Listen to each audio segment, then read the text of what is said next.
In this video, we will dive into the movie Mission Impossible Dead Reckoning Part 1. We will discuss the movie story, summarize the plot, and explore the cast and characters. Additionally, we will cover the movie's production details and box office performance. Finally, we will provide a review and share some personal reactions. Let's begin with the movie story. The film starts in the ocean as a Russian submarine, the Sevastopol, is transporting a highly dangerous computer device underwater.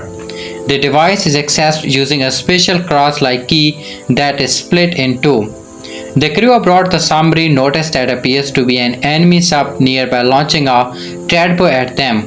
They fire their own tripods, but soon are surprised to discover both the other sub and their tripod disappear as if they were never there.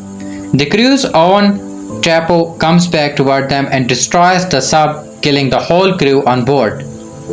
Ethan Hunt, played by Tom Cruise, is visited by a Rocky IMF agent who brings him his new mission log under the guise of being a food delivery worker.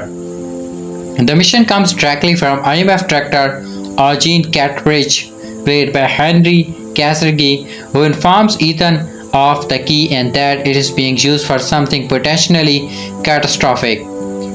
Catridge also mentioned that Ilsa Faust, played by Rebecca Ferguson, seems to have gone rough and is in his possession of one half of the key, and there is a bounty on her head of $50 million.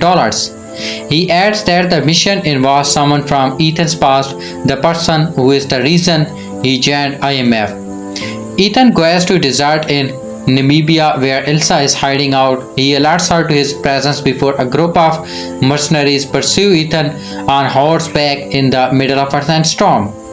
The marks follow Ethan to Ilsa's hideout where the two fights them with their guns until it appears that Ilsa has been fatally shot. Catridge meets with the heads of furious intelligence agencies known as the Community, led by Director Darlington, played by Cary Elwes. They report on the computer device known as the Entity, which is rapidly self-learning and sentient. Having been involved in several network infiltration, including the Russian sub, they say that Entity cannot be destroyed, so their best bet is to control it. Catridge brings up IMF just as Ethan is discouraged, uses knockout gas to intercept everyone except Catridge, giving him his own mask. Ethan knows that Catridge put the bounty on Ilsa, but a flashback shows that she is still alive and gave Ethan her half of the key before fleeing. Catridge warns Ethan that whatever he is about to get himself into now is unlike anything he has faced. Ethan then uses a mark of Catridge so he can leave the building, and he shoots Catridge with a tranquilizer dart. Ethan meets the Banshee Dawn, played by Simon Pegg, and Luther Steckel, played by Ving Rhames, to discuss the Entity and a plan for catching whoever is responsible for it. They learn of a buyer going for the key at an airport in Abu Dhabi. Meanwhile, an agent with the Community named Jasper Brigg, played by Shia Begum, and his partner Diggs are after Ethan. The IMF crew arrives at the airport for their mission. With help from Benji and Luther, Ethan is able to trick Jasper into going after the wrong guys by tampering with their video's surveillance. Ethan ends up following a woman named Grace who has pickpocketed the other key half. He catches up to her, forces her to stick by him after they find that the buyer is dead, killed by a mysterious assassin known as Paris. They try to outrun Jasper and his guys while Benji notices a mysterious atom going into the luggage department. Luther helps us track it down and find that it's a bomb, which activates and can only be disabled by solving riddle or answering personal questions, and it knows when Benji is lying. It even leaves a taunting message to Benji, "You are done." When Benji is stuck on the last question with sounds to go, he looks at the bottom and realizes the code is supposed to spell good luck, and then he finds that it was empty all along. Ethan then loses track of Grace after he spots a mysterious man known only as Gabriel, who then appears to vanish into thin air. Jasper and Degas then find Ethan and chase him through the airport, but he managed to get away. After seeing Gabriel, Ethan tells Luther and Benji that they are terminating the mission. Ethan tracks Grace to Rome, where she is apprehended by police with numerous fake passports and identities. They are wanted all across the globe for numerous crimes of thievery. Ethan poses as her liar and learns that Grace was hired by an enemy's third party to acquire the half key. While Ethan tries to sneak out, Grace finds a way to get away from him. The two are then found by Paris, who pursue them along with the authorities. A case ensues across Rome, forcing Ethan and Grace to find an IMF safeguard, but Paris is able to track them anyway. After some extensive maneuvering, Grace flees from Ethan again. Ethan reunited with Benji, Luther, and Ilsa as they discuss to Entity and Gabriel. Before Ethan joined IMF, Gabriel had killed a woman close to Ethan named Mary, played by Mariella Garriga. They make arrangement to go to a party in Venice where Gabriel will attend. As the party, Gabriel finds Grace and brings her to Alana, Mr. Polish, White Widow, played by Vanessa Kirby. Ethan and Ilsa find them as well, learning that Alana has the other key half and was the one who hired Grace to find the other half. Gabriel talks up the Entity and how Alana also knows why they must bring to key it. The Entity is seemingly omniscient and knows several outcomes of events. Gabriel states that either Grace or Ilsa will die before the key is delivered, despite Ethan trying to convince her not to work with the villain. Alana remains firm in her decision. The teacher scatters as Grace runs through the streets, only to be caught up to by Gabriel by the canal. Ethan tries to run toward her, but the Entity poses as Banshee to send him in the wrong direction. He is found by Paris, who fights him and is defeated, but Ethan chooses to spare her life. Ilsa finds the two and fights Gabriel, ultimately ending with him fatally stabbing Ilsa. Ethan is too late as Ilsa is gone. Grace joins Ethan, Benji, and Luther as she feels rumors for Ilsa's death, but Luther assured that she is not to blame. Ethan makes a promise to protect Grace while Luther heads to an off-grid location to break down traces of the Entity on his hard drive. He also tells Ethan not to kill Gabriel because he is the only one who knows that the Entity needs the key for. The new plan is to tail Alana as she is set to meet with a buyer for the key on the Orient Express. Benji makes a mask for Grace to pose as Alana, but when he tries to make a mask for Ethan to pose as her brother, the mask machine malfunctions, forcing Ethan to come up with a new plan to board the train. On the train, Gabriel and Paris board and kill the conductor, causing the train to go at its maximum speed. Ethan rides a motorcycle and tries to find a good position to jump on. Grace intercepts Alana and poses as her. Meanwhile, Gabriel and Paris encounter Denlinger, who hopes to align himself with the Entity. He talks about the Sevastopol, which was testing its stealth capabilities using the Entity's network, but instead took control and tricked the sub into blowing itself up. When Denlinger says he knows where the sub is located, Gabriel slashes his throat and then prepares to kill Paris, saying that she will betray him. He stabs her and flees. Ethan misses his opportunity to ride onto the train via motorcycles, so he has to parachute off a cliff and time his landing precisely. Grace then meets the key buyer, who turns out to be Catridge. She considers taking the money as payment but feels like she is selling her soul and rejects the payments. She pickpockets the key, but her disguise is soon compromised when the real Alana wakes up. Gabriel's goons try to go after Grace, but Ethan crashes through the window in time. Ethan goes after Gabriel, while Jasper and Daggis are also on the train and go after him. Grace heads to the front to try and stop the train from being further. After a long fight, Jasper and Daggis corner Ethan before he can kill Gabriel, allowing him to jump off the train. Gabriel then sets a timer for bomb to blow up the incoming bridge. Ethan and Grace unhook the front car while the agent tries to get everyone on board to safety. The bridge blows up, and Ethan and Grace have to climb through multiple falling cars just before they fall. They are saved by Paris. Just before she loses consciousness, she mentions the Swiss pole and wishes Ethan good luck. Ethan then escapes on a pursuit before Jasper and Diggs can arrest him. Grace then finds Cartridge and says she wants to join IMF. Gabriel appears content in his victory until he realizes Ethan switched the key he took from Grace with a lighter, causing him to scream Ethan's name in rage. Ethan reunites with Benji, now in possession of the key. Cartridge voice is then heard addressing Ethan as his next mission now involved finding the Swiss pole and saving the world. He also wishes Ethan good luck. Now let's talk about the main cast biography shortly. Tom Cruise.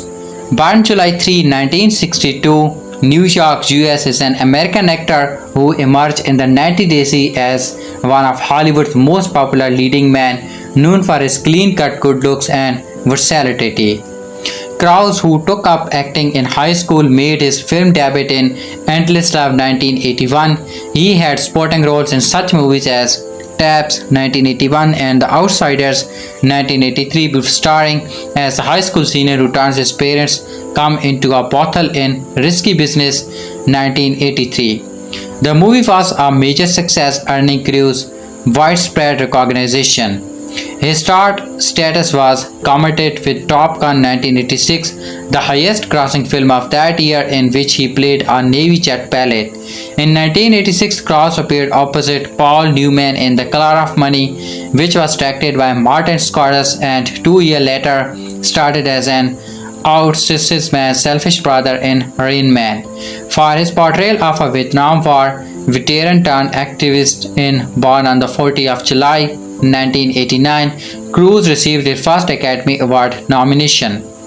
Cruise went on to exhibit a broad depth and range of characters in his film during the 1990s, playing such diverse roles as a Navy lawyer in A Few Good Men 1992, a vampire in Interview with the Vampire 1994, and secret agent in Mission Impossible 1996. The immense popularity of the latter film led to sequel in 2000, 2006, 2011, 2015, 2018, and 2023. His performance as a sports agent in Jerry Maguire 1996 earned Cruise a second Oscar nomination. In 1999, he started with his then wife Nicole Kidman in the highly anticipated final film of director Stanley Kubrick, Eyes Wide Shut 1999, an examination of martial fidelity that drew mixed reviews. That year, Cruise also earned acclaim as a misogynistic self-help guru in Magnolia, for which he received an Academy Award nomination for Best Supporting Actor. Cruise started in a number of action films in the 2000s, including The Satisfaction, Thrilled, Minority Report 2002, directed by Steven Spielberg, The Last Samurai 2003, in which he played disaffected US soldier who aligned himself with the samurai community, and the gritty Los Angeles set Collateral 2004, in which he took on the role of a obdurate contract killer. He reteamed with Spielberg on War of the World 2005, a visually impressive adaptation of the H.G. Wells novel of the same name. In 2008, Cruise earned loves as an abrasive movie executive in the comedy Tropic Thunder, and he portrayed the historical figure called Klaus von Stauffenberg, a German army officer recognized and attempts to assassinate Adolf Hitler in Valkyrie. Cruise subsequently starred in the action thriller Night and Day 2010 and Jack Reacher 2012. In the latter, he played a former army investigator, a role he reprised in Jack Reacher Never Go Back 2016 after appearing as a 1980 rock idol in the musical Rock of Age 2012. He was cast as an apocalypse survivor in the sci-fi adventure Oblivion 2013.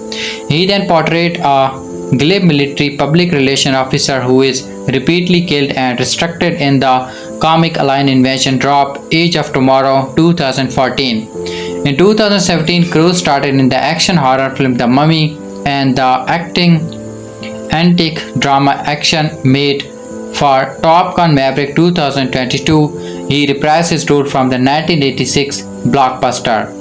Cruise's personal life after attracted as much attention as his acting.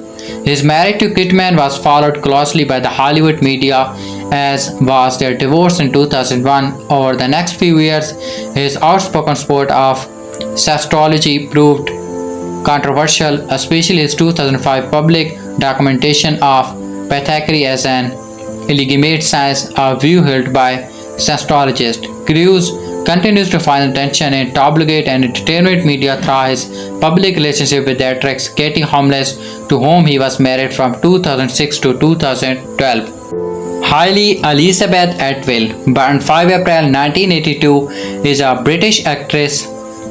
After appearing on various West End productions, Atwell gained popularity for his role in period drama films, appearing in the film Bradshaw Revisited 2008, The Duchess 2008, and The Ministries, The Pillars of the Earth 2010. For the latter two, she was nominated for a British Independent Film Award and a Golden Globe Award, respectively. She rose to worldwide prominence with her portrait of Agent P.D. Carter in several films, a part of the Marvel Cinematic Universe (MCU), starring with Captain America: The First Avenger 2011, which inspired the creation of a self-titled ABC television series. Agent Carter 2015-16, her role earned as a Stunt Award nomination for Best Actresses on Television. She also voiced an alternate version of the character Captain Carter in the animated series What If 2021 to present, going on to portray the character live in Doctor Strange in the Multiverse of Madness 2022. Atwell also starred in the fantasy films Cinderella 2015, Christopher Robin 2018, and Peter Rabbit 2: The Runaway 2021, and had a leading role as Grace in the action films Mission Impossible: Dead Reckoning 2023 and its sequel 2025. She has also appeared on various television shows including Agent of S.H.I.E.L.D. and Black Mirror. For her work on stage, Atwell was received Laurence Olivier Award nomination for her leading performance in The Pride 2015 and Rashomon 2020. The next main character of the movie is Vanessa Kirby.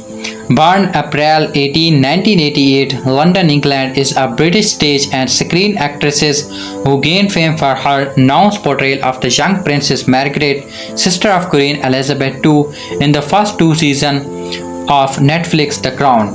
Early life.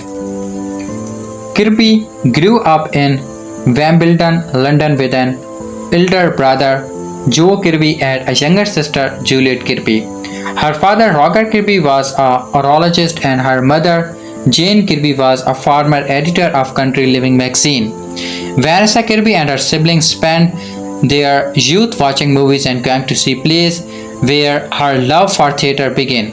By the time she turned 11, she had found community in her after-school drama club and a passion for acting, education, and first stage role. After graduating high school, Kirby auditioned for drama school but was told she needed more experience. She took a gap year and then enrolled at the University of Exeter in southwestern England. In 2009, she earned a degree in English literature and was offered a spot at the London Academy of Music and Dramatic Art (LAMDA). She turned it down. However, after being cast in 3 productions at the Octagon Theatre, Bolton, a town northwest of Manchester, Kirby made her professional stage debut in a production of Arthur Miller's All My Sons 2009, and she went on to appear in Henrik Ibsen's Ghost 2009 and William Shakespeare's A Midsummer's Night Dream 2010. She earned rave review for each of her performances, on-screen debut and subsequent part. In addition to the stage, Kirby began to appear on screen. She made her film debut in 2010 with a minor role in the romantic drama Love, Loss, and her television debut in 2011 with appearances in 3 episodes of the BBC's The Arts, a newsroom drama series. For the latter, she was thrilled to work with her idol Ben Whishaw, who she had seen in the lead role of Hamlet 2004 at the Old Vic Theatre, London. 3 times. She also landed the real root of Estella in a BBC adaptation of Charles Dickens' Great Expectations 2011. Kirby continued to balance screen and stage role appearances in production of Anton's Chekhov's Three Sisters 2012, Tennessee Williams' A Structure Named Desire 2014 and 2016, and Chekhov's Uncle Vanya 2016. Her roles on screen included part in About Time 2013, Queen and Country 2014, Jupiter Ascending 2015, and Me Before You 2016. In 2016, Kirby blows audience away with her layered, ebullient performances as Princess Margaret on his hit Netflix series The Crown. She told The Guardian in 2018 that she kept a photo of Margaret in her bedroom. I wanted to try and find the person she was before she hardened, before she became bitter and self-loathing, Kirby explained. I wanted to find the torment that's underneath those things that for me made a real woman, even though the circumstances were ridiculous. Her portrayal genre for nominations of an Emmy Award with a BAFTA Award. She won the latter for Best Supporting Actress in 2018 for the show's second season. The cast changed for the following season, and Kirby recounted that The Crown was the best time of my life. Saying goodbye to it was awful. I really grabbed it, actually. Mission Impossible and Rules from the late 2010.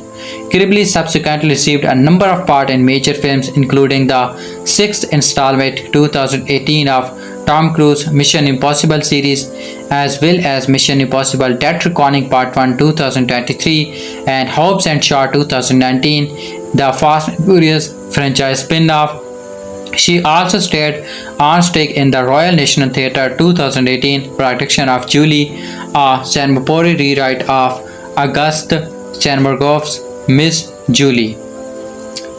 In 2020, Kirby gendered enthusiastic reviews for her powerful performance in the piece of a woman playing a grieving young mother. She was nominated for an Academy Award, a Golden Globe Award, and a BAFTA Award for Best Lead Actresses, and won the Volpi Cup of Best Actresses at the Venice Film Festival. Subsequent roles include lead role in the movies The World to Come 2020, Italian Studios 2021, and The Sun 2022. In 2023, Kirby starred as Express Josephine, the first wife of Napoleon Bonaparte, in Ridley Scott's epic film The Napoleon. Alona Entertainment. During the height of the COVID-19 pandemic in 2020, Kirby and her sister decided to form a production company dedicated to exploring the female experience. The following year, they founded Alona Entertainment. Kirby told Harper's Bazaar in 2023, there have been a few female directors, female lead movies, and female protagonists in the past, which means there are lots of spaces and gender in which we haven't seen real, messy, human women on screen before. That's mission of mine with the company, to put women on screen who I feel are like me, rather than invincible. In 2010, Alona linked a multi-layer deal with the Netflix to develop and produce female contract stories. Our next main role is Rebecca Ferguson. Born 1983, Stockholm, Sweden, is a Swedish actress known for portraying strong and resilient characters, perhaps most notably Ilsa Faust in the Mission Impossible films. Early life and career. Ferguson, who grew up in Stockholm, is bilingual. Her mother, Ramsrud Ferguson, is from Britain, and her father, Olof Sandtom, is a Swedish businessman. Both parents, especially her mother, encouraged Ferguson to try different activities, including gymnastics, tap dancing, and the card game bridge. She developed an interest in performing and later attended Adolf Fredrik Music School, graduating in 1919. When Ferguson was 15 years old, her mother suggested that the audition for the role of Anna Grippim on the Swedish television drama Nya Tider New Times. She landed the part and appears in 54 episodes from 1990 to 2000. Ferguson later was featured on the Swedish American soap opera Ocean Ave 2002 to 2003 about the search for a serial killer. In 2004, she made her film debut, appearing in starred Vakarian, drawing Ghost, a horror movie co-written and directed by Michael Hafstorm. Over the remainder of the decade, however, Ferguson landed few roles. Then in 2011, she gave a notable performance in the Swedish feature film In Anklet on Way Trip to Antibes, written and directed by Regin Hobart. In the drama, Ferguson played Maria, a nurse who became involved in a wealthy client in attempts to prevent his children from taking his money. Stardom, The White Queen, and the Mission Impossible films. Ferguson began to achieve international prominence in 2013 when she played Elizabeth Woodville, Queen Elizabeth, in the BBC 10-part miniseries The White Queen. For her performance, she earned a Golden Globe nomination for Best Actresses in the miniseries or TV movie. But her breakthrough in Hollywood was the 2015 action thrill Mission Impossible Rough Nation, part of a blockbuster series. Ferguson receives critical recognition for her portrayal of former intelligence operative Ilsa Faust opposite Tom Cruise. The New York Times film critic Manola Dargis notably wrote that the actresses hold her own path on the ground, and in mid-year, Mission Impossible Rough Nation was a box office success, earning almost $700 million worldwide. Ferguson became highly sought after, and in 2016 she had supporting roles in the several films, including Florence Foster Jenkins, a comedy directed by Stephen Ferris and starring Margale Steeves as a wealthy woman who pursues a singing career despite her lack of talent. That year, Ferguson also appeared in The Girl on the Train, a crime drama based on Paul Hawkins' best-selling book of the same name. It was a modest hit at the box office. Her credits from 2017, including Life, a sci-fi thriller at the International Space Station, The Snowman, based on June Nisbo's novel about Detective Harry Hole, and The Greatest Showman, a biographical musical and about P.T. Barnum, played by Hugh Jackman. In 2018, Ferguson reprised her role as Ilsa Frost in Mission Impossible Fallout, and the action-packed drama earned nearly $800 million worldwide. She joined another film series in 2019, playing Risa in Men in Black International, an action comedy starring Chris Hemsworth and Tessa Thompson. That year, Ferguson also earned praise for her performance in Dr. Sleep. The horror film was based on Stephen King's sequel to his 1977 classic The Shining. In 2021, Ferguson reunited with Jackman in Reminiscence, a mystery. More successful was Dune, co-written and directed by Denis Villeneuve and based on the sci-fi classic by Frank Herbert.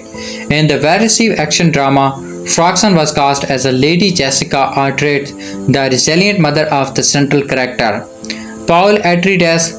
The following year, Ferguson played an advanced AI robot in the 8-part prosthetic thrill podcast series Spark Hunter.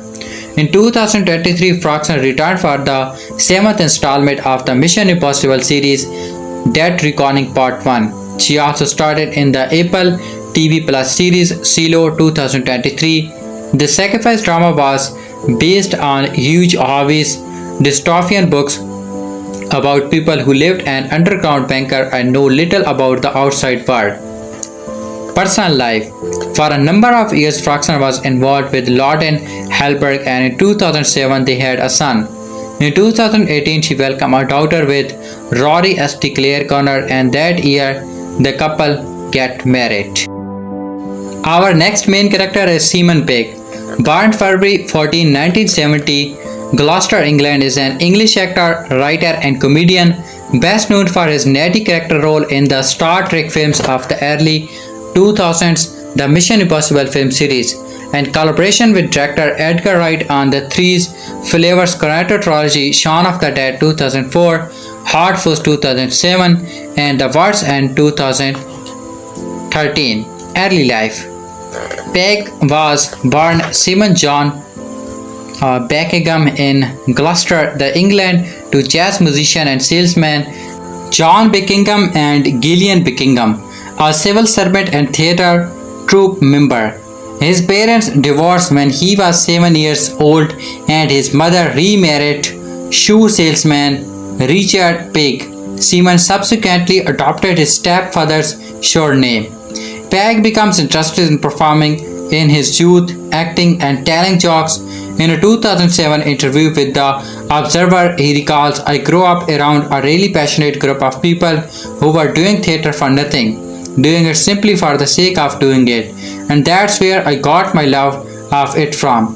He studied English literature and theatre at Stratford upon Avon College from 1985 to 87, and he went on to study theatre, film and television at the University of Bristol, graduating with a Bachelor of Arts degree in 1991. Career. In 1995, Pegg appeared on the television for the first time in the short-lived sketch movie series Six Pairs of Pants, for which he was also a writer. It was his first collaboration with Jessica Hines, a fellow comedian. The following year, he performed in 3 episodes of the British stand-up comedy and sketch comedy series Saturday Live. In 1996, Pegg and Hines first collaborated with director Wright on the TV miniseries Asylum, a dark comedy that follows the adventure of a patient in a psychiatric hospital where the capacity of the staff is suspect. Wright directed the episode with Pegg and Hines performed, with all 3 of them contributed to the writing. Throughout the rest of the 1990s, Pegg continued to appear on television in various roles, including the portrayal of the accident prone character Joel in the family sitcom Faith in the Future 1996 to 1980, and his work in the sketch comedy show We Know Where You Live 1997. His first rose to prominence as one of the lead characters in the British sitcom Spaced 1999 to 2001, which he developed with Hines. Pegg and Hines co-starred in the series, which was directed by Wright and has become a cult classic in Britain in the year since its release. The show focused on the happiness of aspiring artist Ted Belsey and struggling writer Daisy Stainer after they grift their way into running a couple-day aparting together as relative stranger. Pegg's real-life best friend actor Nick Frost appeared in the series as beastly best friend Mike Ward. Frost would go on to perform in the Menace of Prigs project, often in the best friend role, overlapping with Speed. Pegg appears on the sketch comedy show Big Train 1998 to 2002, for which he also wrote some material. Pegg and Wright collaborated again for the 2004 film The Shaun of the Dead, which Bright again directing and Pegg starting and co-writing the script.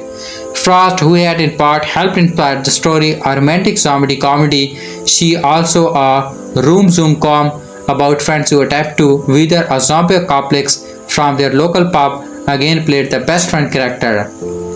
Pegg, Wright and Frost adopted a similar formula of the buddy cop slasher comedy Hot Fuzz and the science fiction comedy The What's End films that are grouped with Shaun of the Dead in the 3-layered Carnator trilogy named after a British ice cream treat.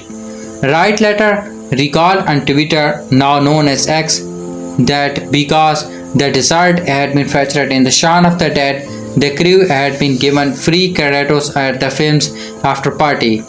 Pegg and Wright had decided they should mention Kratos again in their next film in hopes of receiving free treats.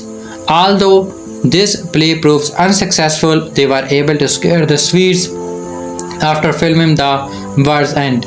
In between the Kratos films, Pegg and Frost wrote and starred in Pole 2011, a film about friends who encounter in an extraterrestrial official being doing a road trip. Pegg also teamed up with a fellow comedian Mitchell Ian Black to write the romantic comedy Run Foot by Run 2007, directed by David Wickenber, which Pegg also starred in. Pegg remained an in-demand actor throughout the early 21st century, appearing as Dick Wiz Benji Don in Mission Impossible 3, Mission Impossible Goose Protocol, Mission Impossible Rough Nation, Mission Impossible Fallout, and Mission Impossible Dead Reckoning Part 1. He also played the role of Montgomery Scott in the Rob series of Star Trek films including Star Trek 2009, Star Trek Into Darkness, and Star Trek Beyond 2016, for which he also contributed to the script. A self-professed nerd, Pegg gravitated towards science fiction and comic-inspired roles, including a part of director Steven Spielberg's The Adventure of Tintin 2011 and a recurring role in a satirical superhero TV series The Boys 2009 to 2023. A particular fan of the Star Wars films, Pegg played a minor role in Star Wars Episode 7 The Force Awakens 2015. He also voiced the character of Buck in the animated films Ice Age Dawn of the Dinosaurs 2009, Ice Age Continental Drift 2012, Ice Age Collision Course 2016, and the Ice Age Adventure of Buckwild 2022.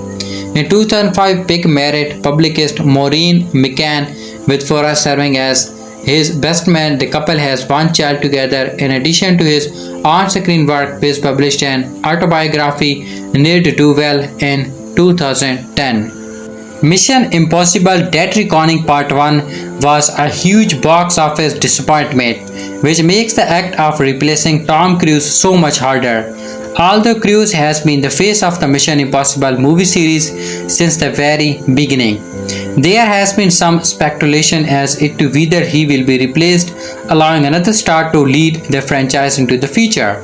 However, this seems unlikely after the failure of Mission Impossible Dead Reckoning Part 1, with it being near impossible to pull this track off in the face of the box office returns. Mission Impossible Dead Reckoning Part 1 was made to be the most ambitious entry in the Mission Impossible franchise, with it making the bold move to market itself as the first half of a two-part saga. However, Mission Impossible Dead Reckoning Part 1 $565.7 million disappointment left a lot to be desired, causing the studio to attempt to recoup that the failure did to the franchise. While the seventh film was critically acclaimed, it had a lot of competition in the form of Barbie, Oppenheimer, and Indiana Jones and the Dial of Destiny, with these facts shaking up the franchise future. Mission Impossible Dead Reckoning struggled even with Tom Cruise. Replacing Tom Cruise in the Mission Impossible franchise will be even harder now, as the seventh movie in the series struggled even with the help of Tom Cruise. Cruise is one of the biggest stars currently working today, with him headlining the massive 2020 box office success with was Top Gun Maverick, fresh off the back of Top Gun Maverick. It was expected that Mission Impossible Dead Reckoning Part 1 would be a massive hit, helped by the lead actor's star power. However, this didn't happen as too many factors are working against the film. One of the biggest factors working against Mission Impossible Dead Reckoning Part 1 was its competition, with its being released soon after the newest Indiana Jones movie and quickly losing its IMAX screenings to Oppenheimer.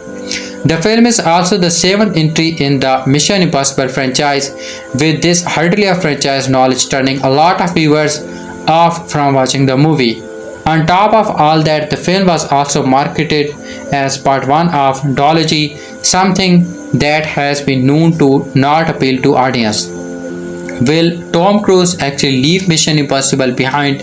While there has been a lot of speculation as to who will replace him, still isn't known if Tom Cruise will actually leave Mission Impossible behind.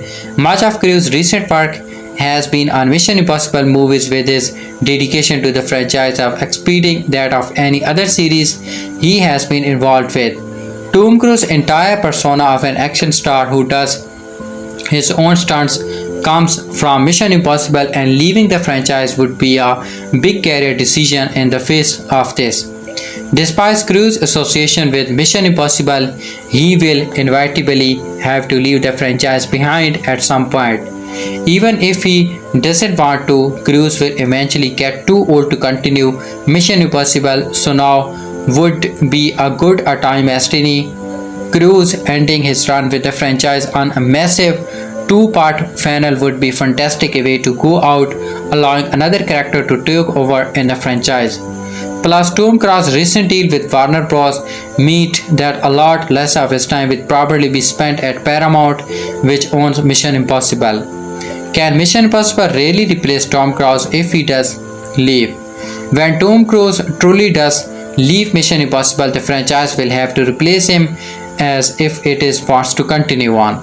Something that will immensely hard to do. A pre-existing Mission Impossible act like Jeremy Renner or Hayley Atwell could become the franchise main character, but they simply are not grand enough to fill Tom Cruise shoes. The other option would be to bring a new actor in, but replacing Tom Cruise with all new character might be a move that some viewers are not fans of. If Mission Impossible doesn't want to replace Tom Cruise in the franchise, as in there are some other options, a Mission Impossible reboot could allow a new batch of characters to come in and make names for themselves. Redefining the franchise for a new generation, the franchise could also simply end after the next Mission Impossible movie, wrapping it up after it concludes the story of Mission Impossible Dead Reckoning Part 1. Mission Impossible Dead Reckoning's and domestic run with second lowest franchise earning. Mission Impossible Dead Reckoning Part 1 will conclude its domestic theatrical run at $172 million after its time in theater came to an end this week. It's an improbably tally given the film's colossal word of mouth and critical acclaim, but the film fell victim to a number of circumstances both out of and within its control as it attempted to kickstart the summer blockbuster season before being swept away by a perfect storm of a Mujo Dujo, Casa House and a Trinity test. Globally, the film is still playing overseas and will gross a touch more than its current $566 million which beats the first three outings of the movie series. The film was also lumbered with a grand $290 million budget, which had ballooned as a result of a number of COVID-related issues and delays, as well as Tom Cruise's noble insist that the cast and crew be paid through the enforced hitches as the production got to grips with mid-pandemic workplace would look like. Thankfully for Paramount, the film was able to scare a waste insurance payout which brought their overall budget down to around $220 million, meaning after advertising and exhibited costs were taken into account, the film would reach profitability and deservedly so, as it was a captivating blend of practical stunt work, old-fashioned spycraft, classic movie star moments and a prescient storyline based around the threat of the artificial intelligence. What happened to the film's momentum? It was a film that should have earned much more money, but it didn't. Just a mere 10 days period to the explosive success of Barber Member in mid-July, Dead Reckoning Part 1 hit cinemas, a decision that Paramount, the studio behind the picture, likely regrets in hindsight. This move not only resulted in the movie losing out on convenient IMAX screen to Christopher Nolan's Oppenheimer, a film that was since smashed numerous records as has gone beyond the $900 million worldwide milestone, but it also deals with a savor blow to Dead Reckoning Part 1's prospects, one for which it never fully recovered. Recent reports have suggested that IMAX made efforts to persuade Paramount to consider its release date. Cruise and director Christopher McQuarrie are poised to potentially reclaim their former glory with the upcoming release of Mission Impossible Dead Reckoning Part 2 next year. However, the film's ability to maintain its scheduled June release date remains uncertain due to the disruption caused by the ongoing SAG-AFTRA and VJ strike.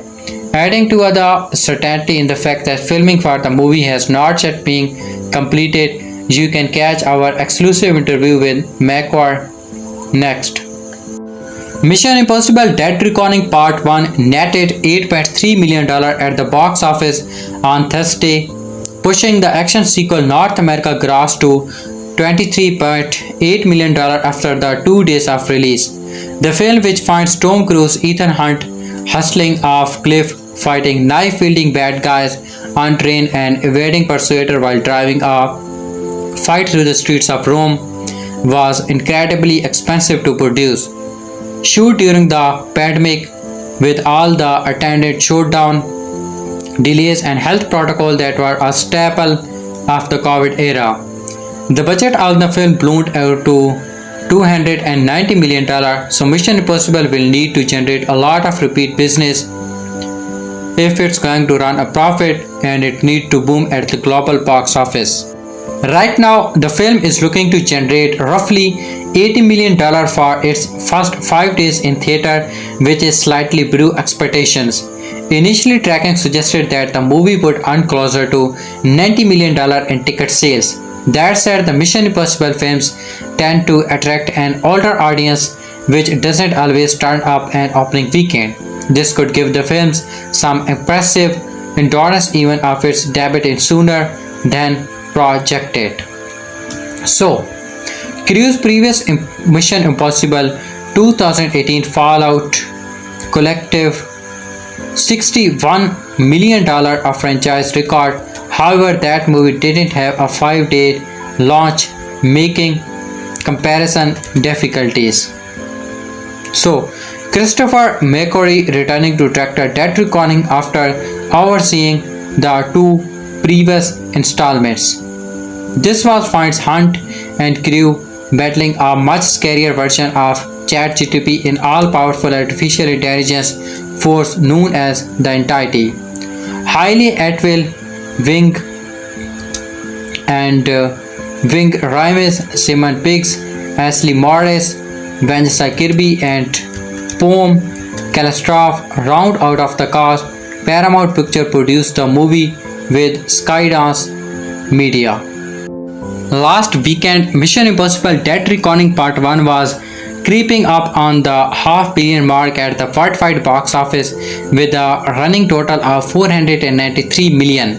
Now the latest installment in the Tom Cruise lead franchise has passed that milestone, but the fact that it took a week to do it is not a great sign. Per deadline, the global total will be $522.4 million through Sunday, with $159.55 million of that from domestic ticket sales.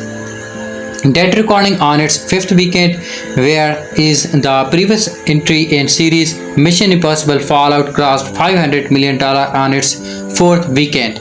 Quickly before it had even released in China, the Chinese box office ultimately added another $181 million to the global total of Fallout, which rounded at $791.1 million by the time it left theaters.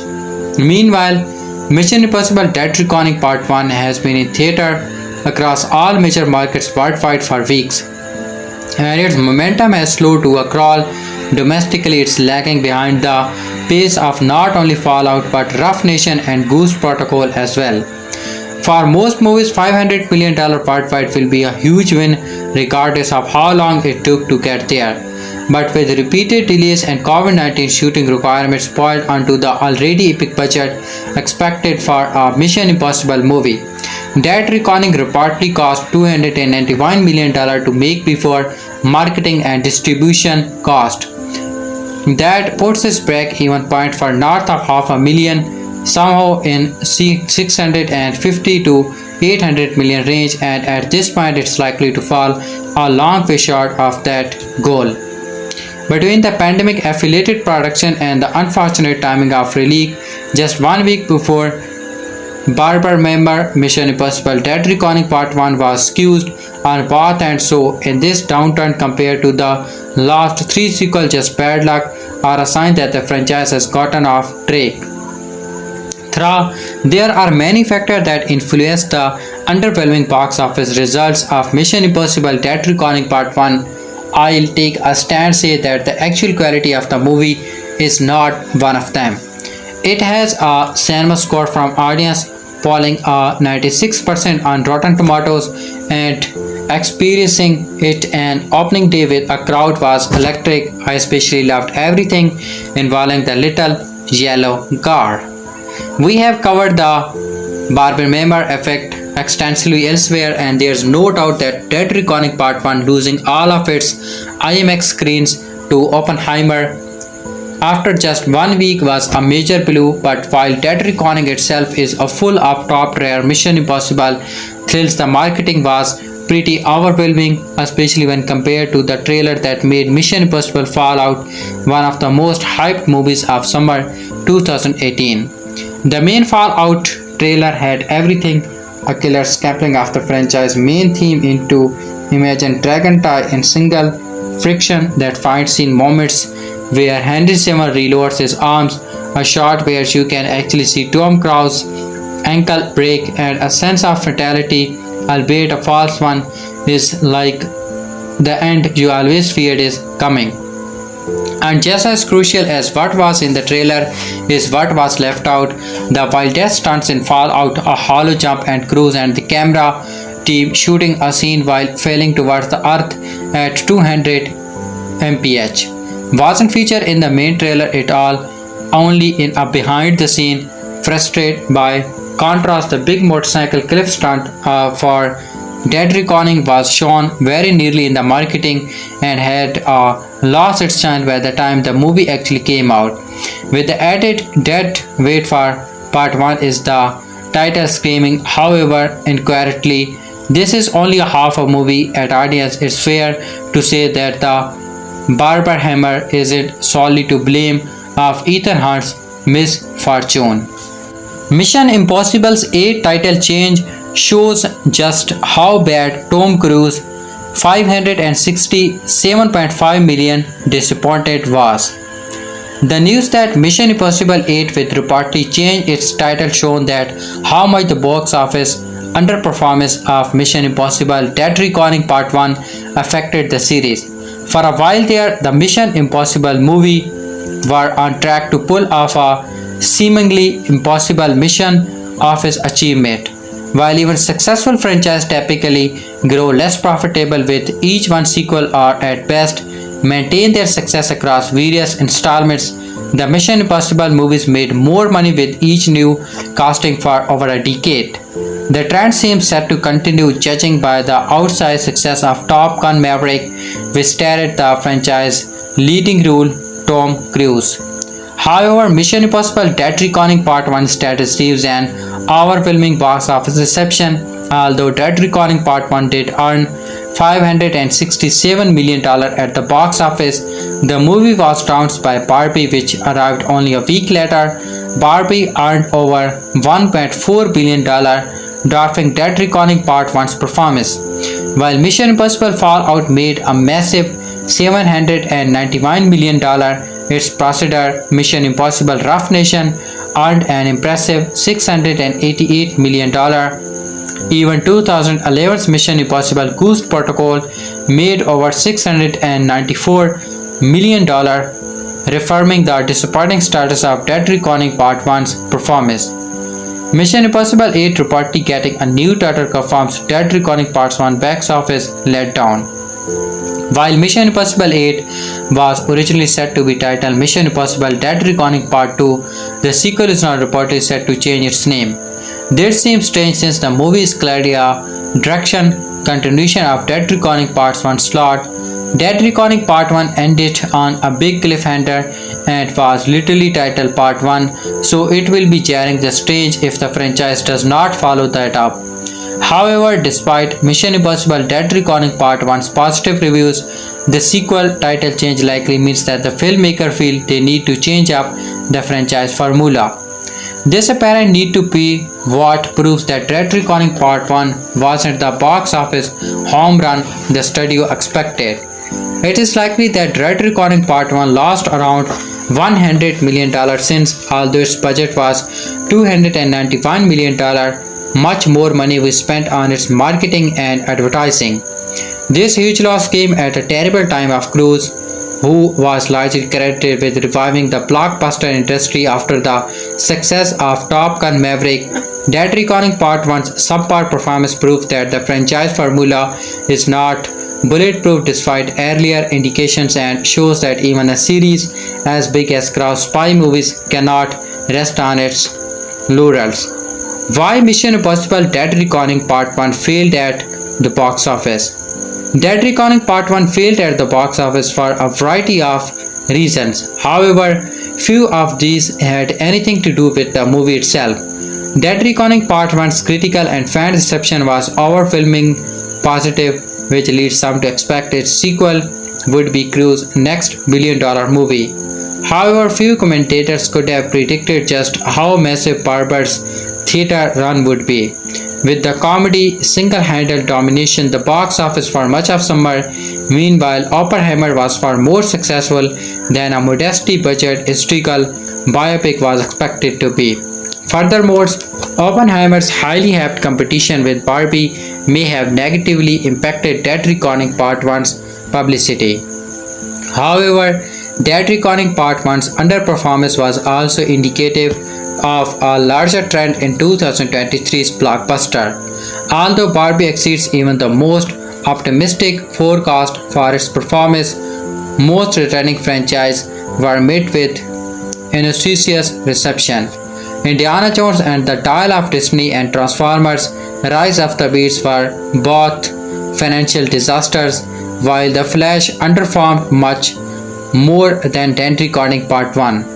Within this context, the positive reception of Dead Reckoning Part 1 likely helped the movie avoid this fate, but its status as a sequel still hurts its prospect compared to more successful original movies.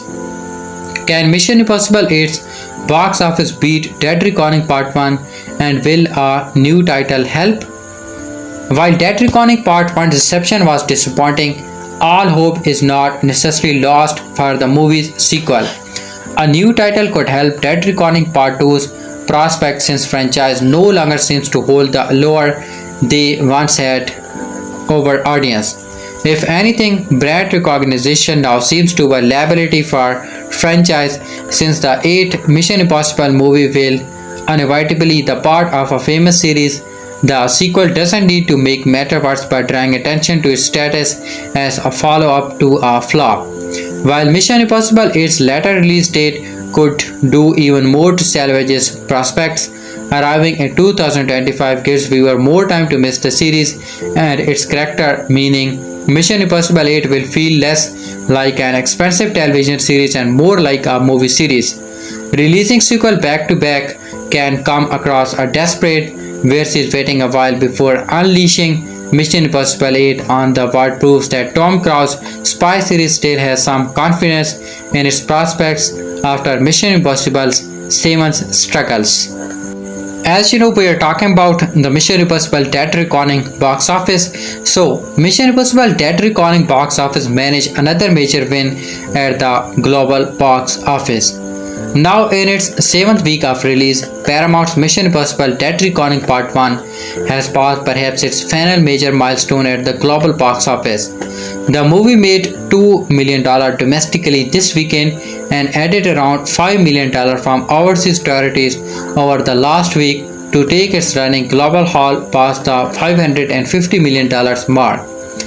Dead Reckoning Part 1 grossed $168 million in domestic theaters and $383 million from roughly 70 overseas markets from a worldwide total of $551 million. With little room to grow in the coming weeks, it's looking like Dead Reckoning Part 1 will become the first film in the long-running franchise to end its theatrical run with less than $600 million worldwide since 2006 Mission Impossible 3, which made just under $400 million globally. It has, however, overtaken Mission Impossible 2 $549 million lifetime haul from 2000. Dead Reckoning Part 1 was released just 10 days before Barbie Beamer took the world by storm mid-July. It's a decision that the studio probably regret now.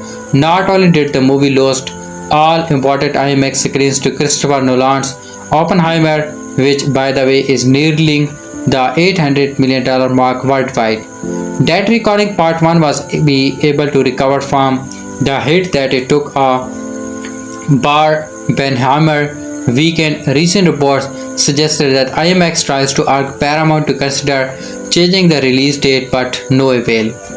Tom Cruise was coming off the biggest hit of his career Top Gun Maverick, which made nearly $1.5 billion worldwide last year and earned the star saver status in the industry. Even his last Mission Impossible 2018 Mission Impossible Fallout had finished the nearly $790 million worldwide. For Dead Reckoning Part 1 to potentially conclude its global run with roughly $100 million less and hardly worth celebrating. The movie experienced cost overrun. That makes matter more concerning in the fact that the Dead Reckoning Part 1 is by far the costlier Mission Impossible movie ever. Pandemic release issue pushed the movie's budget to nearly $300 million, which is significantly higher than the roughly $180 million reported price tag for Fallout. But Dead Reckoning Part 1 isn't the only movie that experienced cost overrun because of the pandemic. Recently, Disney, Indiana Jones and the Dial of Destiny, as well as Warner Bros. The Flash both underpowers its relation to their hefty budget.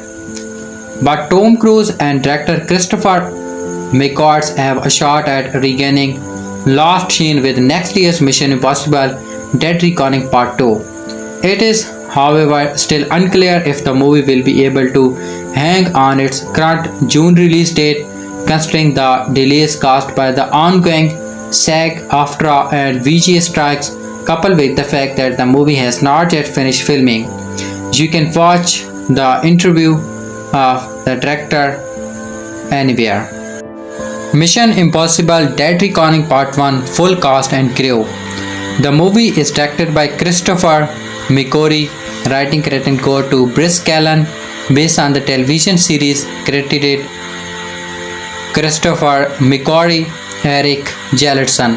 Cast: Tom Cruise as Ethan Hunt, Hayley Atwell as Grace, Ving Rhames as Luther Sticking, Simon Pegg as Benji Dawn, Rebecca Ferguson as Ilsa Faust, Vanessa Kirby as the White Widow, Isai Morales as Gabriel, Pom Cliftyfers as Paris, Henry Sandney as Catridge, Shia Vigam as Briggs, Greg Tarzan Davis as Degas, Frederick Scambit as Zola, Marily Triga as Mary, Carrie Elvis as Daglinger, Charles Parnell as NRO, Mark Gadish as NSA, Indira Verma as DIA, Rob Delney as JSOC, Marcelo Walton as Masked Adjutant, Brian Law as Adjutant, Lincoln Conway as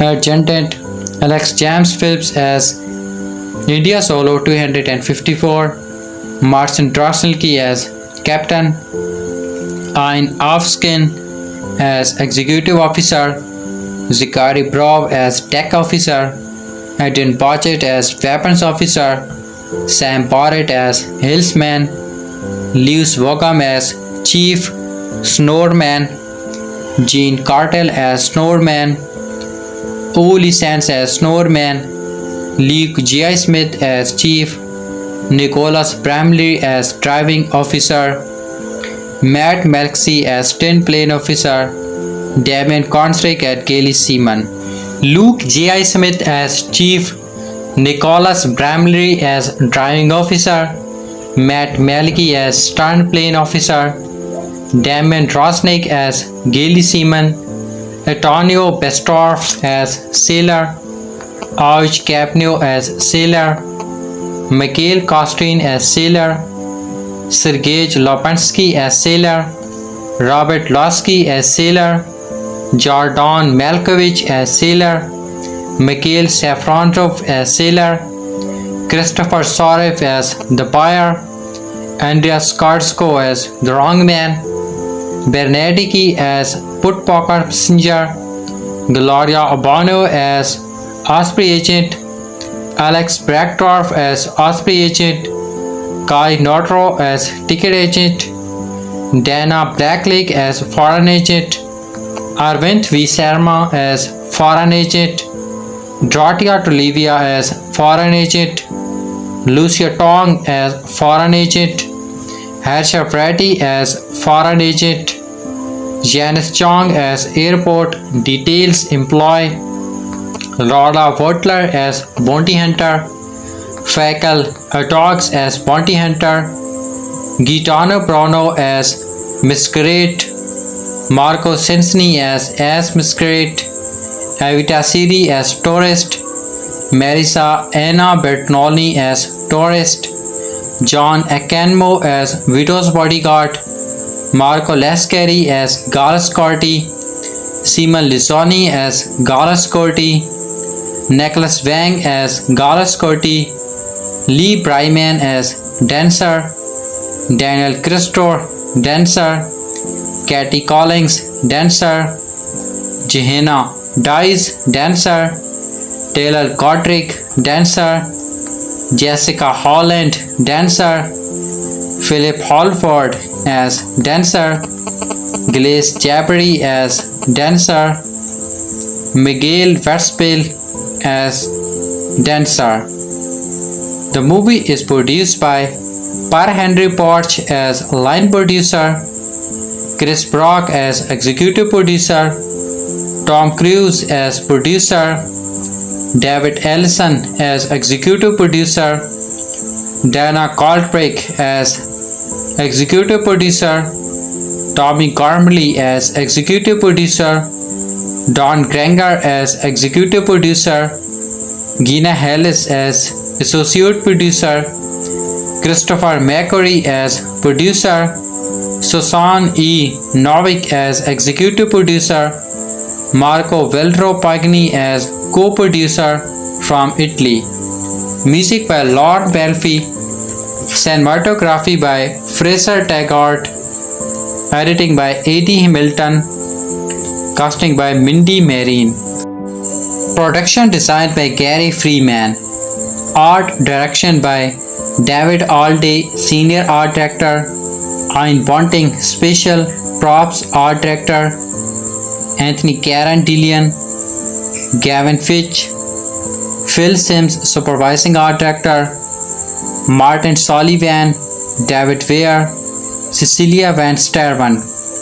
Set decoration by Raffaello Giovannitti, costume design by Jill Taylor, makeup department Raquel Anarstrik as Crowd Hair Abu Dhabi, Zira Azmi from Crowd Artist from Abu Dhabi, Simona Barbato from Crowd Hair Abu Dhabi, Helga Bosman from Crowd Hair, and Amy Bryan Hair and Makeup Designer, Natasha Kripke from Hair and Makeup Trainee, Elena Ciplotto, Makeup Artist from Italy as Elena Ciplotto, Molly Peters as Hair and Makeup Artist, uncredited.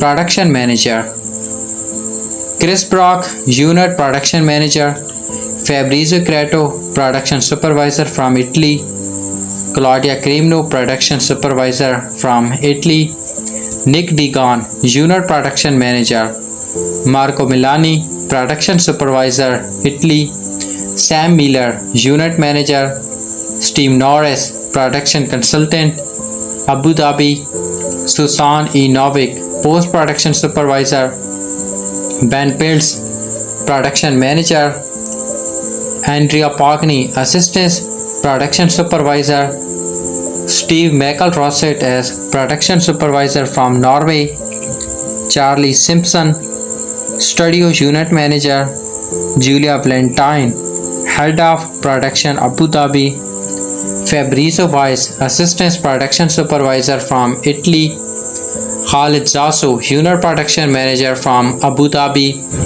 Alina Zakis, Unit Production Manager from Italy, Tor Arni Avrupo, Unit Production Manager from Norway, Britt Valentine, Production Supervisor from South Africa, Antonio Basso, Assistant Production Manager from Italy, Christian Cashew, Assistant Production Manager, uncredited, Dago Cavallo, Unit Production Manager from Italy, Gary Kitt, Production Supervisor. second junior director or assistant director. Daisy Belcree, crowd second assistant director. Mary Balding, first assistant director. Inti Carboni, first assistant director. Emiliano Composta, production assistants from Italy. Giacomo Di Bello, production assistants from Italy. Sicani Dorum, key assistant director. Jacopo Frenier, second assistant director. Nasrin Hugh, third assistant director. Bethan John, crowd third assistant director. Veronica Pensoni, set production assistants. Gan Sania, additional first assistant director. Francisco Sosai, crowd third assistant director from Italy. Nicholas White, floor second assistant director. Francisco Bossi, second director from Italy. Grant Butler, floor second assistant director. Connor Filtham, third assistant director. Aaron Gordon, third assistant director, Splinter Unit. Ben Lucas, fourth assistant director. Ike Newman, crowd third assistant director. Christian Proctor, additional third assistant director. David Daniel, additional assistant director. Merky Trout, second assistant director. Art department: Douglas Elam, Hod Blister. Marty Andrews, lead senior assistant set decorator. Andrew Ork, draft person from Italy. Francesca Berry, set decoration coordinator. Ian Benting, props art director. Jack Cave, model maker. Matthew Kokwani, standby painter from Italy. David Cheeseman, property master. Poo Sing Chu, concept artist. Ian Covey, props dresser. Paul Corrin, hood painter. Sam Corrin, supervising painter. Sophia Derville, third year apprentice carpenter. Ryan Castro, set dresser. Mirinda Diamond, draftsperson. Abu Sita Faris, action props buyer Abu Dhabi as Faris Abu Sita. Niall Fabrico as set dresser. Colin Frester as second year apprentice carpenter. Emilina Carmento as assistant property master. Gemma Kingsley as graphic art director. Graham Mitchell as carpenter. Michael Patoni as construction Sokor man. Kyron Shaw as drafts uncredited. Sound department: Chris Barton, re-recording mixer, Warner Bros. D. Landy. Simon Chase, supervising dialogue editor. Tony Crew, ADR mixer, Margarita Mix Hollywood. Rob Davidson, Foley editor. Oliver Ferris, Foley artist. James Hyde, sound effect artister. Craig Irving, sound manager. Simon Gill, boom operator. James Hyde, ADR mixer. Special effects by Daniel Con, special effects supervisor from Italy. Khan Adnan, special effect technician.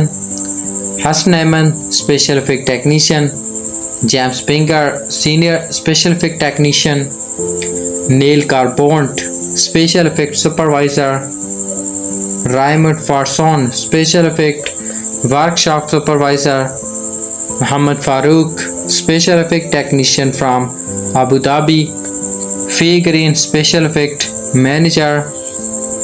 Mark Tensmill, special effect technician. Ian Lobby, special effect supervisor. Mission Impossible Dead Reckoning Part 1 is a gripping, exciting, often quite funny, occasionally quite sad to our D-Force that unleashes that Romnication action this franchise is known for in bigger, more audacious ways than ever before. Tom Cruise reprised his role as Ethan Hunt, and along with his team, Rebecca Ferguson as Ilsa Faust, Simon Pegg as Benji Dunn, and Ving Rhames as Luther Sticking, they go on a wild goose chase for a pair of magical keys that have the power to stop a powerful AI called the Entity. It's basically Mission Impossible's take on Mission Season 3 of Westworld or Neuromancer. Newcomer Hayley Atwell joins the fray as Grace, a thief who finds herself in the middle of all the scheming and double-dealing and violence. Isai Mordes plays Gabriel, the diabolical avatar of the Entity. Shia Vigam goes big with agent Jasper Brick, a man hot on the pursuit of Hunt who always goes rock. It's a great cast and they have a lot of fun, although despite the movie's humor, it's certainly a shade darker than its producers. The stakes are higher to stay observations without too much in the way of spoiler.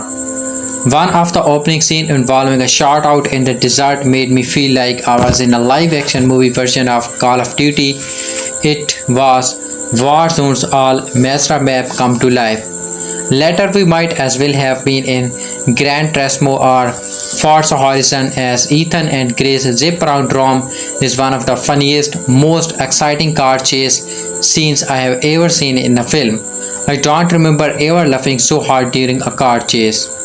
In an exciting train scene, we not only get one of Simon Pegg and crew Cora's funnier conversation, we also get a massively tense scene that feels straight out of Uncharted 2. If that's a lot of video games comparison, forgive me.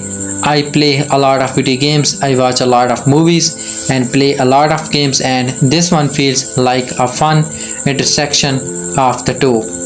Since I try not to spell too much, I will not say much more.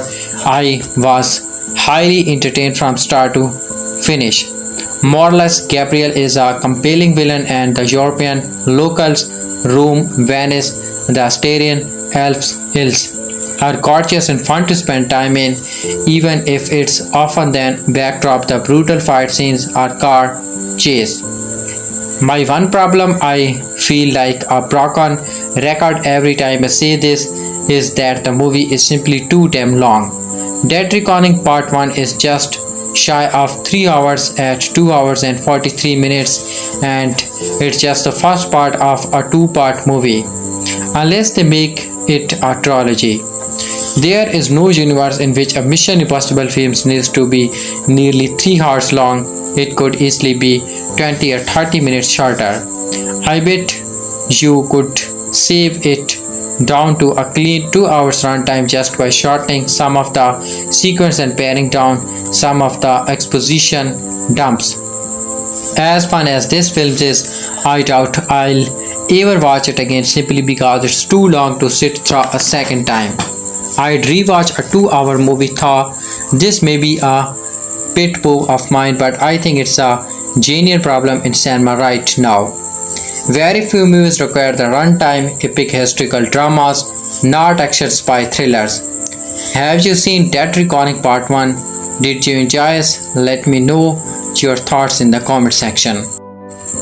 MI goes AI in this 7th outing of the TV series turned action cinema franchise, a genuinely breathtaking romp that tops the previous Christopher McQuarrie Tractor episodes, 2015's Rough Nation, 2018's Fallout, for sheer nail-biting spectacle and pulse racing tension. That side quest plot may have holes through such which could drive the Orient Express, but for poor and linear rush entertainment, this will leave you accelerated and eager for more.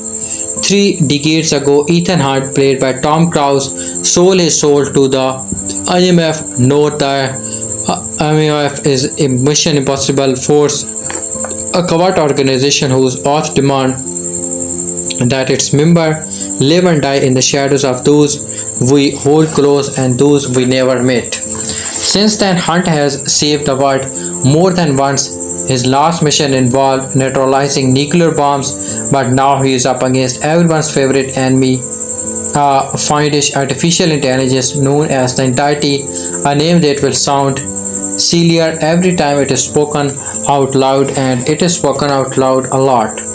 It's hardly a new idea. Jack Pegler's script for 2014's 70 influence transcends dramatic the singularity, the pace at which technology outthinks humankind a decade ago, paving the way of MI7's sentinel viral intelligence. This thing has a mind of its own, which is everywhere and nowhere, godless, stateless, moral, controlling and manipulating information so that truth as we know it is in peril.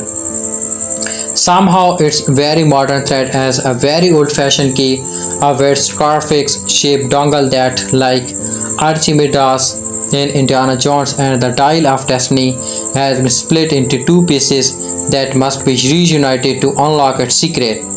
Your mission, should you choose to accept it, is to bring us the key, declare that the familiar self-destruction tape and the IMF having apparently stunned new Fandal voicemails are encrypted WhatsApp messages. Later, they will retreat to the safety for an offline analog room, the one place that entity cannot get to them. Warring forces wish to own the entity to control and weaponize it. Ilsa Faust, played by Rebecca Ferguson, apparently hold part of the puzzle, which puts a price on her head because the fate of the world depends on finding whatever it unlocks. The sending her off in the globetrotting pursuit. The pre-credit sequence alone takes us from submarine in the Bering Strait to a horseback chase through the desert en route to a sandstorm shootout with brief stopovers in Amsterdam and elsewhere. We also get a nearly reminding that we are back in a world in which robbery masks are realistic enough to get Jason Statham believing in the face of machine again. There's a plenty of corporate comedy afoot, particularly after Hunt's team up with Hayley Atwell's light-fingered grace, a handcuffed car chase featuring a Fiat 500 careening down Rome's Spanish steps recall the mini-fueled fun of the Italian Job with a cheeky note towards battleship Potemkin, while the wisecracking interaction between Cruise and Atwell has a nice old-school scribble flavor. Elsewhere, the Joanne the Dots plot included a James Bond-style mission to a lavish party where a scene thrillingly cracked Vanessa Kirby warns the truth is vanishing, war is coming, a parallel to a Don't Look New-style chase through the alleyways of Venice. Issa Morales, who proved so chilling in Ozark, nails another villainous role as Gabriel, a dark messiah who is the entity's chosen messenger. As for Cruise, he may still have the physical fitness for a less than 40 years old, but he has also developed a Richard Gere style blinky squad of late, which adds a touch of melancholy morality to his otherwise boyish charm. The action is impressively gender neutral, with men and women killing and dying with equal relish, whose relatively a largely silent assassin Paris could give Grace Jones in A View to a Kill a run for her money. In all play to a frankly jaw-dropping train beyond Fennel, in which the heavenly trailer sight of the real Tom Cruise really driving a real motorcycle off a real mount stop is only a appetizer for what is to come, one of the most audaciously attended action set piece I have ever seen, which left my nails not so much bitten as ground to the bone. The fact that this is only the beginning is cause for celebration. Roll on Dead Reckoning Part 2. Last summer, Tom Cruise was given credit for saving the theatrical experience with the widely beloved Top Gun Maverick, one of our last three movie stars, outrun with over a year later as the blockbuster experience seems to be fading with high-budget Hollywood endeavor like The Flash and Indiana Jones and the Dial of Destiny falling short of expectations. Can he be Hollywood's savior again? I hope so, because Mission Impossible Dead Reckoning Part 1 is a ridiculously good time.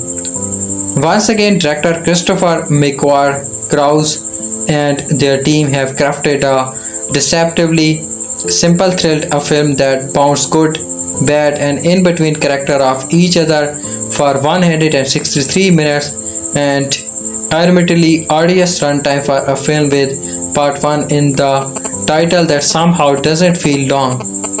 Some of the overcooked dialogue about the importance of this particular mission gets repetitive, but the McQuarrie and his team will reveal some stunning, conceived action sequence that makes all the spy speak tolerable.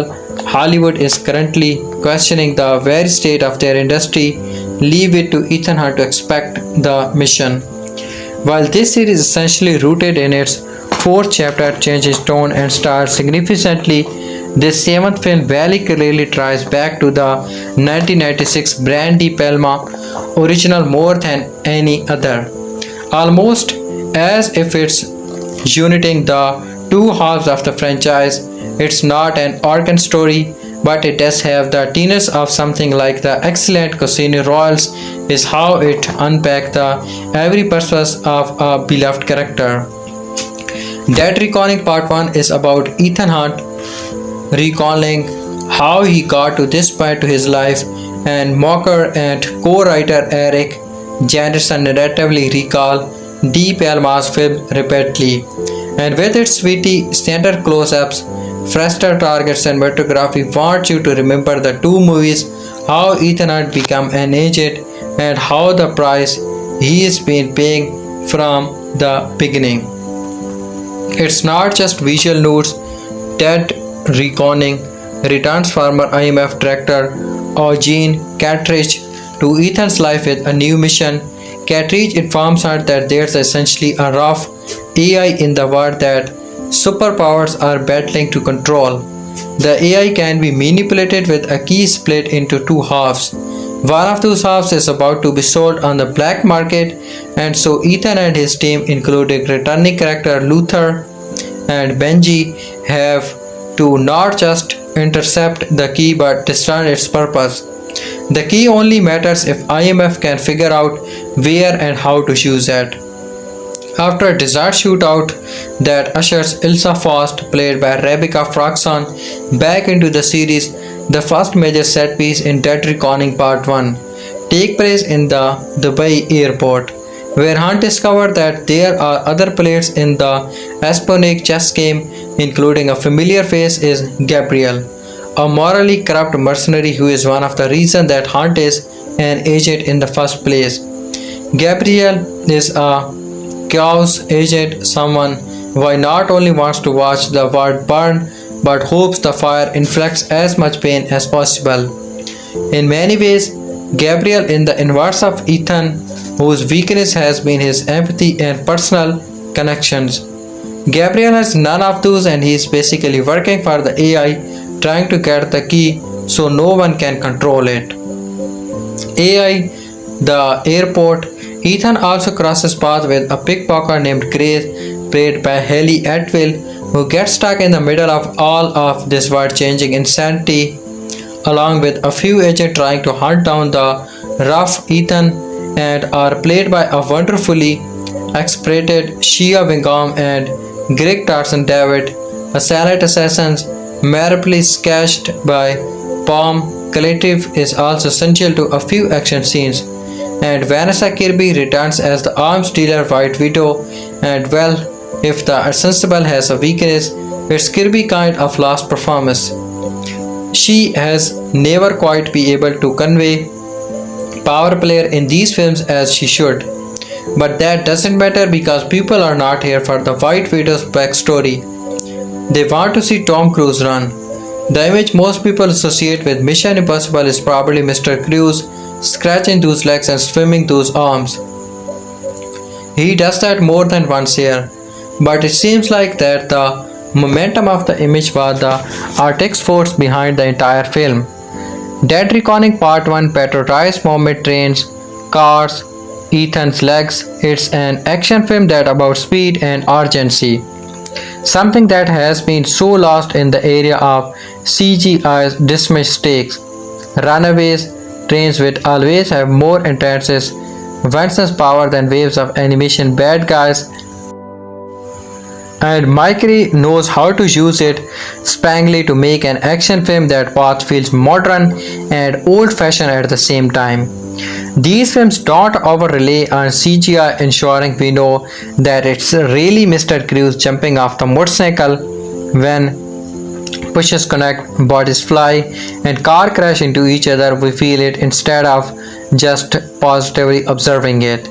The action here is so wonderfully choreographed that only John Wick Chapter 4 compared for the best in genre this year. There's also something fascinating thematically here about a movie star battling AI and the questioning the purpose of his job.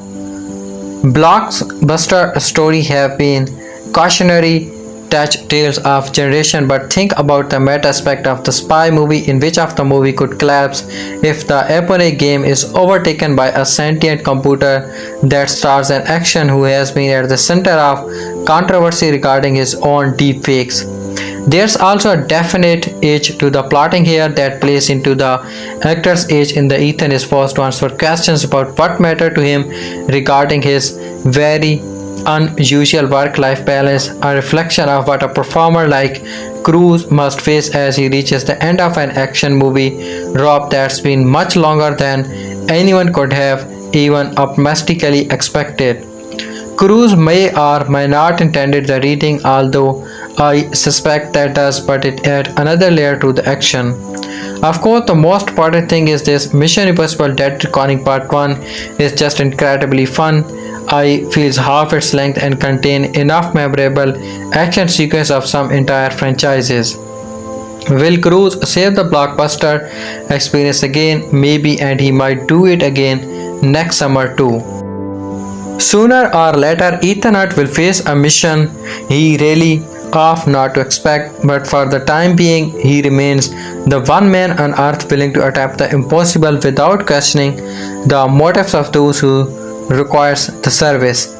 That's the deal with America's most dutiful Boy Scout, Tom Cruise, who's carried the billion-dollar Mission Impossible franchise across 27 years without losing steam. Compare that with Indiana Jones, who's failed to connect with a younger generation, or the Fast and Furious movies, which are not running out of gas so much as gasoline the laughing sort. Mission Impossible Dead Reckoning Part 1 finds Cruise, now in his 60s, still running from one side of a very big, very wide screen to the other as in his life. And the lives of all 80 billion people on the planet depended on it. This is Hunt's 7th blockbuster outing, with a last franchise chapter set to release next summer. And while it cannot escape that came before, Fallout was the series' high director Christopher McQuarrie delivered a formidable concept and several Hall of Fame set pieces, while somehow managing to tie the storyline back into these movies' core mythology. So, this one is that the villain this time around is not a person but an all-powerful artificial intelligence, what's it known as the Entity, which fools a super advanced Russian submarine into destroying itself in the film's clever pre-credited sequence. In the moment just before the ship explodes, mere days after the Titan met a similar fate, the camera Feroz is on an unattended computer monitor where something resembling a giant digital eyeball appears on the screen, not red like the HAL 9000, but more of an ominous blue orb starting out from a flow of matrix-style digital code. It's a serviceable solution to a tricky genre how to anthropomorphize something so obstacle as rough AI. In the decades since 2001, A Space Odyssey, the general public has developed real concern about such technology. Whereas Arthur III Clarke was dealing in speculative fiction, Dead Reckoning now seems incredible timely. After the resounding success of Top Gun Maverick, a 60-year-old Tom Cruise is back to save the summer blockbuster yet again. This time with an even more direct confrontation of obsolescence. Dead Reckoning Part 1, the 7th Mission Impossible film and the first of what was a vision as a two-part final in both a timely reminiscence of the dangers of AI as well as banger of an action sequel that never slows down. It's by no means the best Mission Impossible, but it's easily the funniest and assured contended for the most poorly entertaining of the lot. With the kind of practical escalation that kidnap the average summer movie looking at you for text.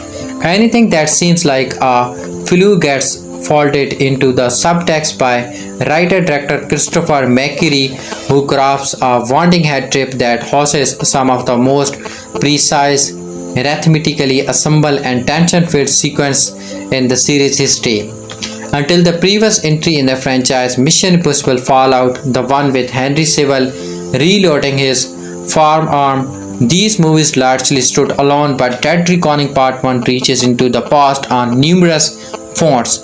The return of the first movie's morally dubious intelligence head, Eugene Cartridge, played by Henry Czerny, serves less as a wistful cameo and more as a throwback to the series' new near roots, a welcome antidote to a summer overrun with empty nostalgia, The Flash, and the new Indiana Jones.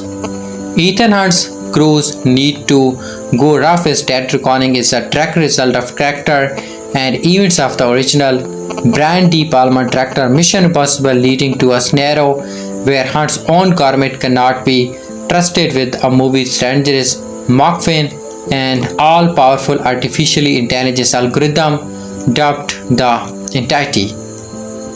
So, right from the thrilling opening scene set aboard a Russian submarine, the Entity's ability seems almost supernatural, but they are ultimately grounded in the ones and zeros that dominate all modern life.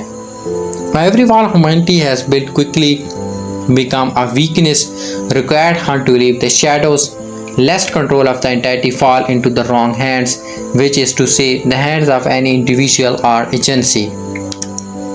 He re-emerged both born and determined. Saving the world is something he must do, but this far into his career as a super spy is also something he wants to do. Perhaps it's the only thing he's capable of doing anymore, a story that Cruise expresses quietly amidst the movie's bombs that McQuarrie even apps come off De Palma's ask few filming to enhance his instantly of his close UPS. Cruise is an unrated actor, but his job here is made slightly easier since the movie's subtext so closely aligned with his own anti-streaming credo as an actor and producer.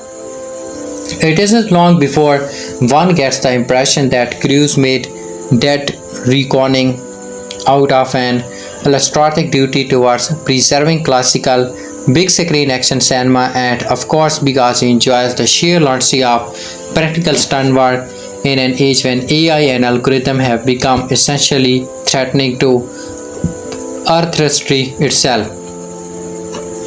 This is the closest Tom Cruise has come to making a movie where he fight the biblical god. The gang's all back together, from the irreverent Luther Stackling to wisecracking Benchiton to the mysterious Ilka Frost, now comfortably the only romantic interest whose lifestyle matches Haunts. But this well-oiled unit is also our hero's weakness. As a man who saw his entire team gunned down in the first film, he's always been torn between completing the mission at hand and ensuring his friends get out alive. This time he may have met his match. The Entity is the polar opposite of Hunt, an unthinking, unfeeling machine whose logic first approach is at odds with Hunt's empathy, and it's found itself a human avatar to do its bidding in the form of the terrorist named Gabriel, a spectre from Hunt's past. Gabriel is a new addition to the Mission Impossible roster, but thanks to some well-placed flashbacks and a stone cloud terrifying performance and more loss, he feels like he's always been lurking in the shadows, laying in wait. Playing messengers to an AI capable of accessing any information and bending even the nature of truth, Gabriel becomes the Entity's spelling name Archangel. We know it would happen sooner or later, but this is the closest Cruise has come to making a movie where the fight the biblical God. The plot bears a striking resemblance to season 3 of Westworld, whose all-knowing AI robot similarly exerted control through precise predictive models. But in the case of Dead Reckoning, the plot charges forward the light speed instead of slowing down to reflect on the larger implications.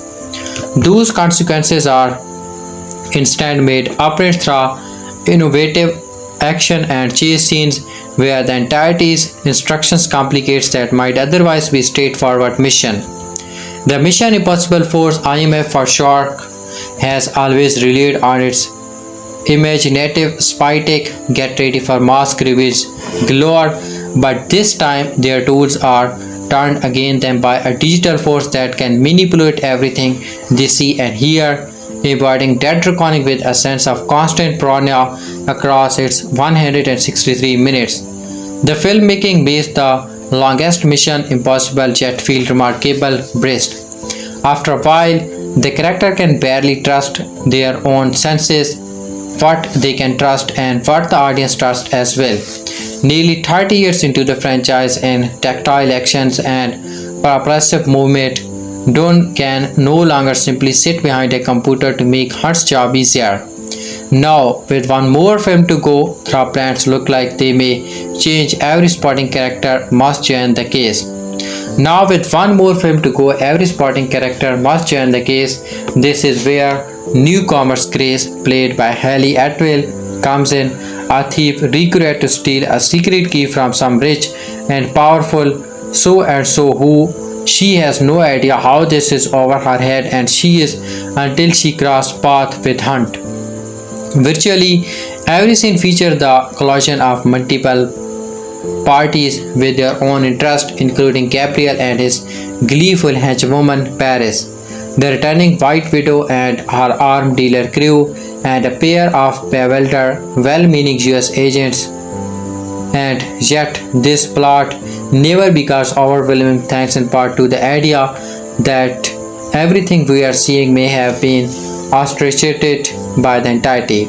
There's a built-in excuse for the story conventions and contrivances, but it's really a function of McQuarrie's clear-eyed directing, which works in tandem with maverick editor Hedy Hamilton's penchant for building tension and excitement through reactors shots alone. No matter the scenario, logistical information is never lost and emotional clarity is always ensured, not to mention enhanced by Lorne Belfi plastering score. Each new Mission Impossible brings with it expectation for greater heights of on-screen spectacles. But Grace crowned the film is hilarious way. She is a proficient pickpocket, but compared to the highly trained agent all around her,